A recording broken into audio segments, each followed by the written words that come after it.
Hello everyone, welcome to Vikram Hindi academy YouTube channel. इस YouTube channel में हम लोग हिंदी साहित्य के बारे में चर्चा कर रहे हैं।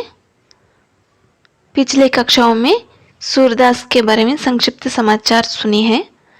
इस कक्षा में हम लोग सूरदास के पद व्याख्या करेंगे और तेलुगु एक्सप्लेनेशन भी मिलती हैं। आइए सूरदास के पद सुनेंगे। आज का पहला पद है, चरण कमल बंधौ हरिराई, जाकी कृपा पंगु गिरि लंघई, अंधे को सब कुछ दर्शाई, बहिरौ सुनई मूक पुनि बोलई, रंक चलई सिर छत धराई, सूरदास स्वामी करुणामयी, बार बार बंधो तो ही पाई। यह सूरदास का पद है, बहुत इम्पोर्टेंट है। एक या दो पंक्तियां देकर किसकी है ऐसा पूछने की संभावना है, बहुत इम्पोर्टेंट है। यहाँ पर चरण माने चरण, पैर कहते हैं ना, पाँव। बंधो माने वंदना करना। हरि माने प्रभु, हरिराई माने जो प्रभु हरि कहते हैं ना, हरिराई। जाकी माने जिसकी। पंगु माने लंगड़ा। लंघई माने लांघता है। अंध माने ब्लाइंड पर्सन रहते हैं ना। सब कुछ माने सब किछु माने सब कुछ। सब किछु माने सब कुछ। दर्शाई माने दिखाई पड़ता है। बहिरा माने जो नहीं सुन पाते हैं ना, डेफ लोग रहते हैं ना। नेक्स्ट, मूक माने जो नहीं बोल पाते हैं, उनको मूक कहते हैं। रंक माने गरीब, यहाँ पर रंक शब्द गरीब के लिए प्रयोग किया गया है। छत्र धराई माने छत्र धारण करना, यानी सम्राट बनना। तो ही माने तुम्हारे। पाई माने पाँव। सूरदास कृष्ण भक्ति शाखा के कवि है ना, इसलिए उन्होंने कृष्ण के बारे में गुणगान कर रहे हैं। यह विनय पद से संकलित की गई है। जो सूरदास वल्लभाचार्य से मिलने के पहले विनय के पद लिखते थे। इसमें सूरदास जी ने उस दयालु स्वामी के चरण कमलों की वंदना की है। इस पद में जिसमें असंभव को संभव कर देने की अद्भुत क्षमता रहती है, वो कौन है? श्री कृष्ण है, ऐसा बोल रही है। और सूरदास कहते हैं कि मैं उस हरिराई के चरण कमलों की वंदना करता हूँ, जिसकी कृपा से लंगड़ा आसानी से पहाड़ लांघ सकता है, अंधे को सब कुछ दिखाई पड़ता है, बहिरा सुन पाता है, मूक फिर बोल सकता है, गरीब भी राजा के समान सिर पर छत्र धारण करके चलने लगता है। अर्थात वह समस्त लौकिक सुख साधनों को प्राप्त करता है। स्वामी, तुम करुणामय हो, तुम्हारी असीम कृपा के कारण ही ये असंभव कार्य संभव हो रही हैं। मैं तुम्हारे चरणों में बार बार वंदना करता हूँ। यह सूरदास का पहला पद है, विनय में पहला पद है।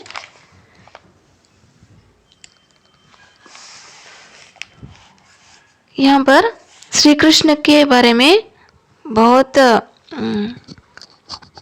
आभार प्रकट करते हुए, यानी इनके गुणगान करते हुए वे बोलते हैं।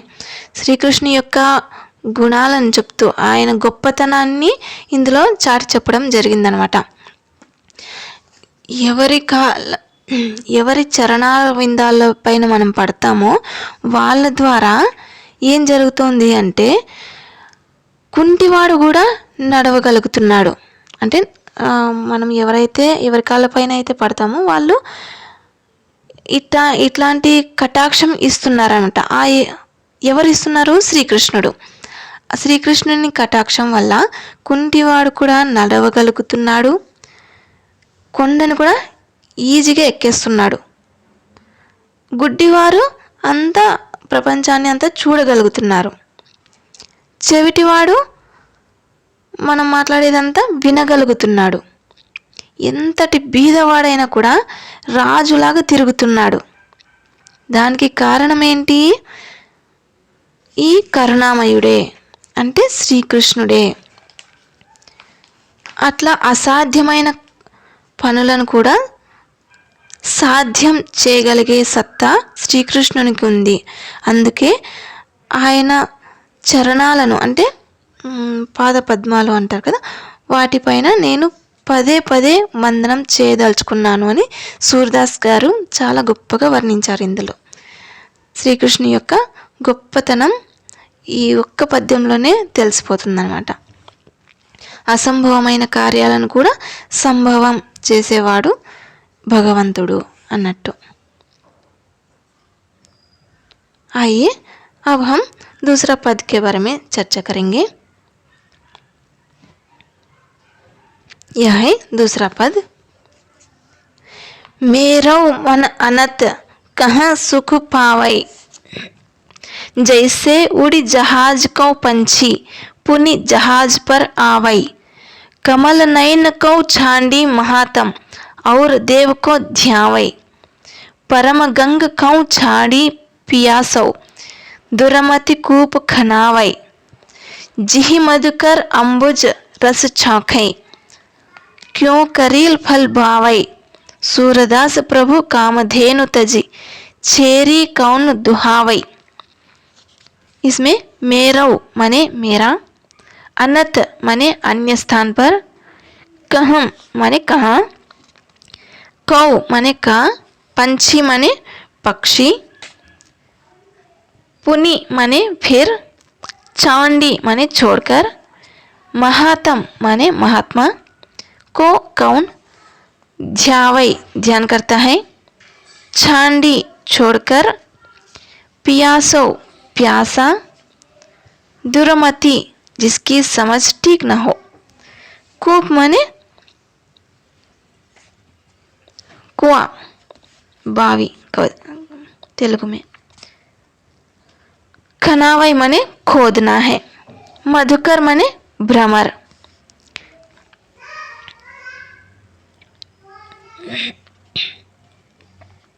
जिहि माने जिस प्रकार, अंबुज माने कमल, अंबुज शब्द इंपॉर्टेंट है, कमल पर्याय पदों में यह अंबुज आने की संभावना है. चाख्यो माने चखता है, करील माने कंटीली झाड़ी,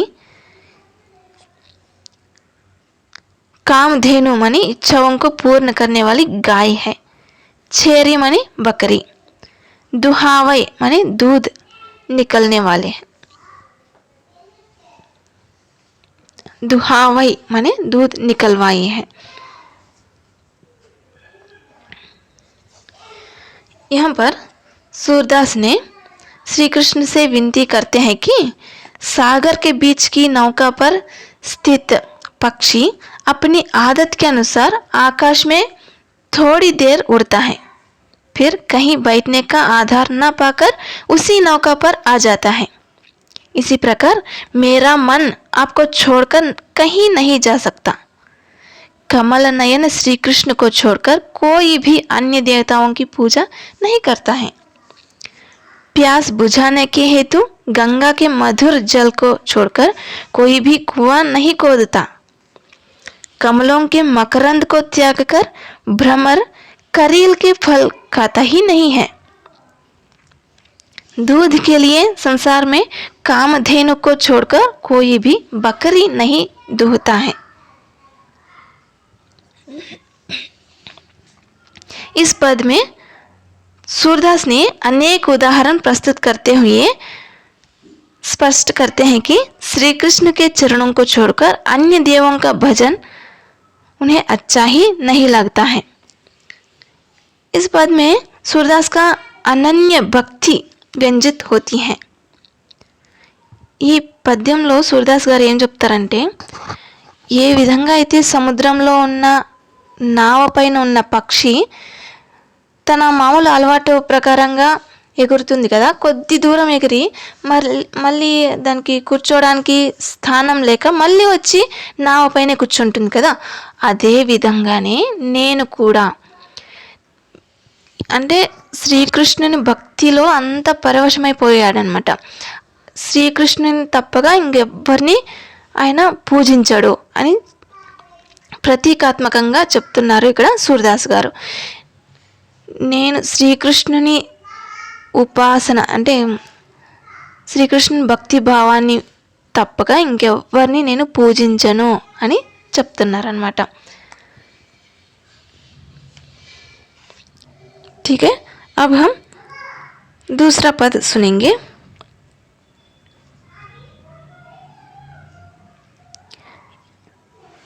ये तीसरा पद है. मैया मैं न चरई हूँ गाय, सिगरे ग्वाल घिरावत, मोसों मेरे पाई पिराई, जो न पथ्या ही पूछी बदला हुई, अपनी सौह दिवाई, मैं पठवनी अपने लरिका को आवई, मन बहराई, सुर श्याम मेरो अति बालक, मारत ताहि रिंगाई.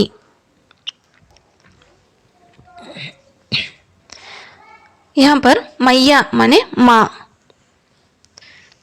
चरई हो माने चराने जाऊंगा, गाय माने गाय, सिगरे माने सब, घिरावत माने चारों तरह से रुकवाते हैं, मौसों माने मुझसे, पाई माने पैर, पिराई माने पीड़ित होते हैं, दुखी होते हैं, पत्याही माने विश्वास करती हैं, पूछी माने पूछ लो,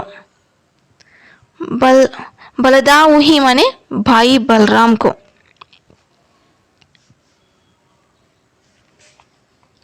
सौह माने शपथ यानी कसम, दिवाई माने दिलाकर, पठवनी माने भेजती हूँ, लरिका माने लड़का, आवई माने आता है, बहराई माने बहलाता है, अति माने बहुत, ताही माने उसे, रिंगाई माने घुमाकर.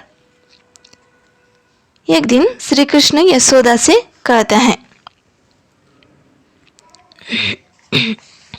माँ मैं कल से गाय चराने नहीं जाऊंगा,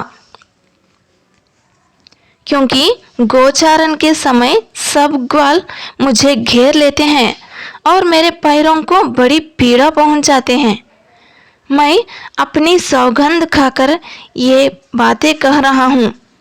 यदि तुम मेरी बातें नहीं मानते हो तो मेरे बड़े भाई बलराम से पूछकर इसका सत्य जान लो. तब यशोदा अपने मन में कहती है, मैं अपने बेटे को इस उद्देश्य से गाय चराने भेज रही हूँ कि वह गाय चराने में अपने मन को बहलाएगा, परंतु अब मुझे मालूम हुआ कि ग्वाल बालक मेरे बेटे को इधर उधर घुमाते हैं और उसे बहुत मारते हैं. यहाँ पर अपनी सौह दिवाई, इससे मालूम पड़ता है कि उस समय के ग्रामीण समाज में लोग अपनी सौगंध खाते हैं. बहुत नन्हे चेहरे से इन्होंने बात करने पर यशोदा अपने आप में इस प्रकार सोचती हैं. बहुत इम्पोर्टेंट है. नेक्स्ट दोहा.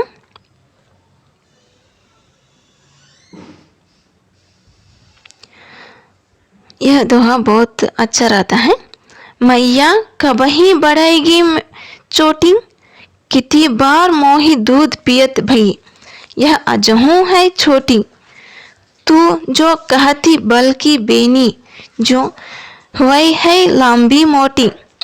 काढ़त गुहत नावत जय है, नागिन सी भुई लोटी। काछो दूध पियावत पच पची, देती न माखन रोटी। सूरश्याम जीवौ दोऊ भैया, हरि हलधर की जोटी। यहाँ पर चोटी माने वेणी, जड़ा अंटार कदा। किति माने कितनी ही, अजहू माने आज भी, बल की बेणी माने बलराम की वेणी, బలరాం లాంటి బలరాంకు ఉన్నటువంటి వెంట్రుకలు జడ అనొచ్చు. లాంబి మనే లంబి, కాఢన మనే కంగేసే బాల్ సంవారణ, చిక్కు తీయడం అంటారు కదా అది. గుహత్ మనే గూంతన అంటే అల్లడం. నహావత్ అంటే స్నానం చేయడం, స్నాన్ కర్ణ. నాగిన్ మనే సాంపిన్. सी माने जस्ट लाइक कहते हैं ना, అలాగే అంటాం కదా, దానిలాగే అంటాం కదా. భోయి माने भूमि पर, लोटी माने लेटेगी, काचो माने कच्चा, पियावत माने पिलाती, पची पची माने बड़ी कठिनताएं से, देतना అంటే नहीं देते हैं. श्याम माने श्याम वर्ण, श्याम वर्ण वाला कौन है? श्री कृष्ण है. हलधर माने हल को धारण करने वाला, कौन है? बलराम. जोटी माने जोड़ी. यहाँ पर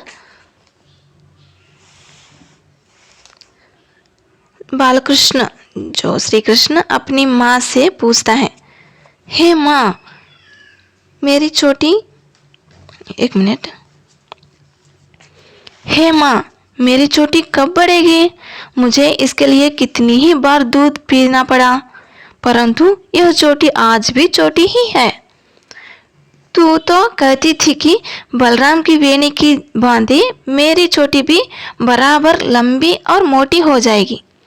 तू कहती थी कि जब नहा धोकर कंघी करके मेरी चोटी गूंथी जाएगी तो नागिन के समान जान पड़ेगी और वह इतनी लंबी हो जाएगी कि पृथ्वी को छू लेगी.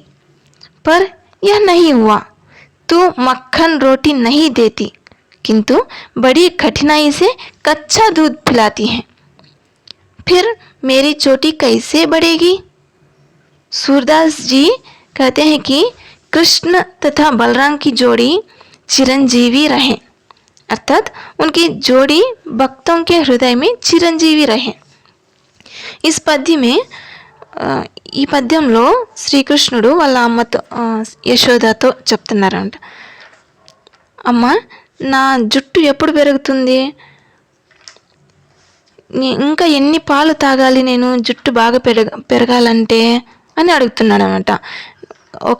నువ్వైతే ముందుగా చెప్పావు కదా, బాగా స్నానం చేసినప్పుడు బాగా దువ్వుకుంటే ఎక్కువగా వెంట్రుకలు వస్తాయి, జడలాగా పడుతుంది అన్నావు కదా, కానీ పడలేదే, ఇంకా ఎన్ని పాలు తాగాలి?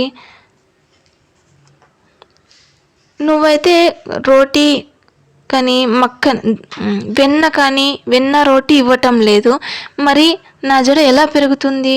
ఈ పచ్చి పాలు తాగడం వల్ల పెరుగుతుందా? పెరగదు కదా అని తన బాధని వెలుగుచ్చుకుంటున్నాడు శ్రీకృష్ణుడు యశోదతో.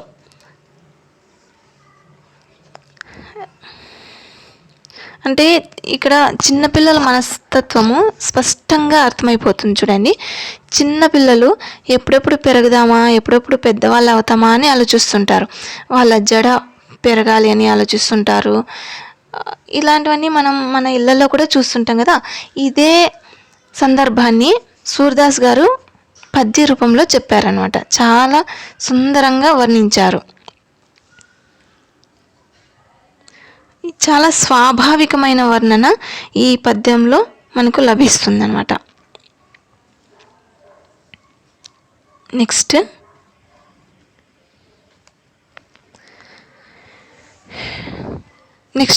पद है मैया मैं नहीं माखन खायो,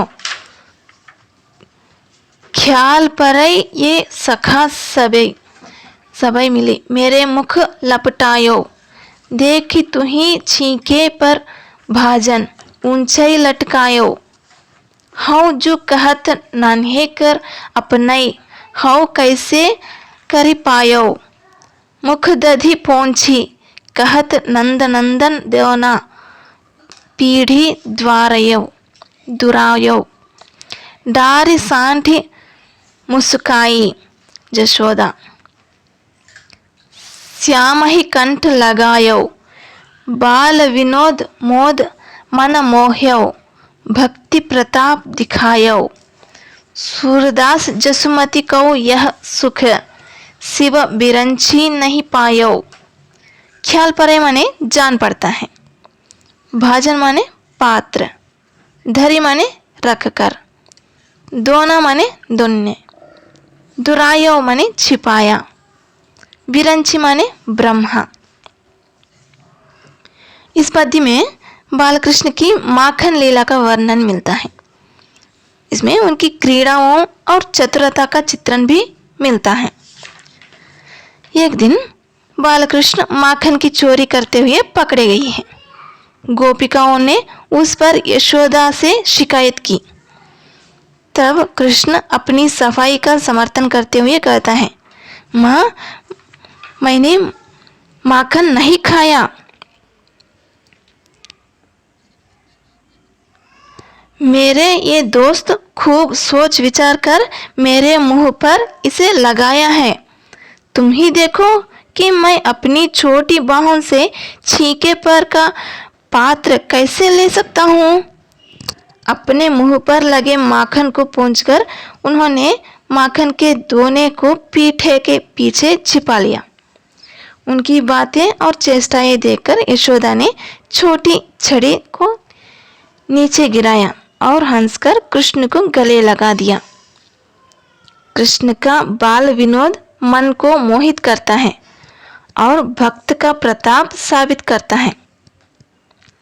कृष्ण की लीलाओं से जो सुख यशोदा पाती रही हैं, वह शिव जी और ब्रह्म को भी प्राप्त नहीं हुआ। यह భక్తి का ప్రతాప్ है। ఈ పద్యంలో సూర్దాస్ గారు శ్రీకృష్ణుని యొక్క బాల క్రీడల గురించి చెప్తున్నారన్నమాట. శ్రీకృష్ణుడు ఒకరోజు వెన్న తీసుకుంటుండగా పట్టుబడిపోతాడు. గోపికలకు చీకే అంటే ఉట్టి అంటాం కదా, తెలుగులో ఉట్టి అంటాం కదా. ఇది పూర్వకాలంలో వెన్న కానీ నెయ్యి కానీ ఇలాంటివన్నీ పైన ఉట్టి పైన పెట్టేవాళ్ళు అనమాట.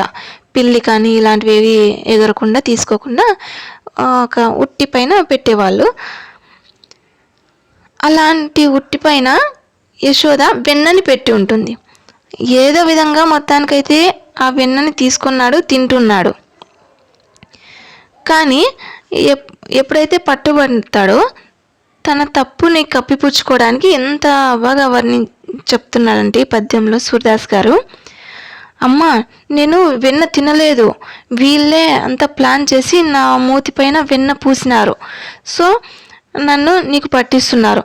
చూడు నా చేతులు ఎంత చిన్నగా ఉన్నాయి, చూడు ఈ చిట్టి చేతులతో అంత పైనున్న వెన్నని నేను ఎలా తీసుకోగలను, నువ్వే ఆలోచించు అంటూ తన చేతిలో ఉన్న వెన్న గిన్నె ఉంటుంది కదా, దాన్ని తన వెనక పెట్టుకుంటూ చెప్తాడనమాట. కానీ ఆమెకి యశోదకి అంత అర్థమైపోతుంటుంది కదా, ఈయనే తిన్నారు కానీ ఆ తప్పుని కప్పిపుచ్చుకోవడానికి ఎంత ప్లాన్ వేస్తున్నారు చూడని యశోద అనుకుంటుందన్నమాట. అలాంటి ఫీలింగ్ శివుని వల్ల కూడా శివుని వల్ల కూడా తన తల్లికి కలగలేదు, బ్రహ్మ వల్ల కూడా తన తల్లికి కలగలేదు. కేవలం శ్రీకృష్ణుని బాల క్రీడల వల్లనే యశోద అలా పులకించిపోతుంది అన్నట్టు ఈ పద్యంలో చాలా స్పష్టంగా వర్ణించారు సూర్దాస్ గారు.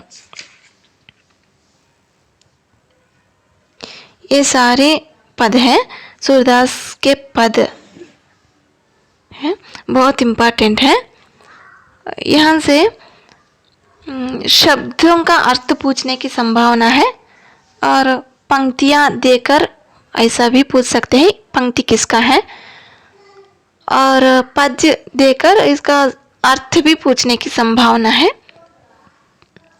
बहुत इम्पोर्टेंट है। वीडियो पसंद हो तो लाइक कर लीजिए, शेयर भी कर लीजिए, चैनल को सब्सक्राइब कर लीजिए। बहुत धन्यवाद।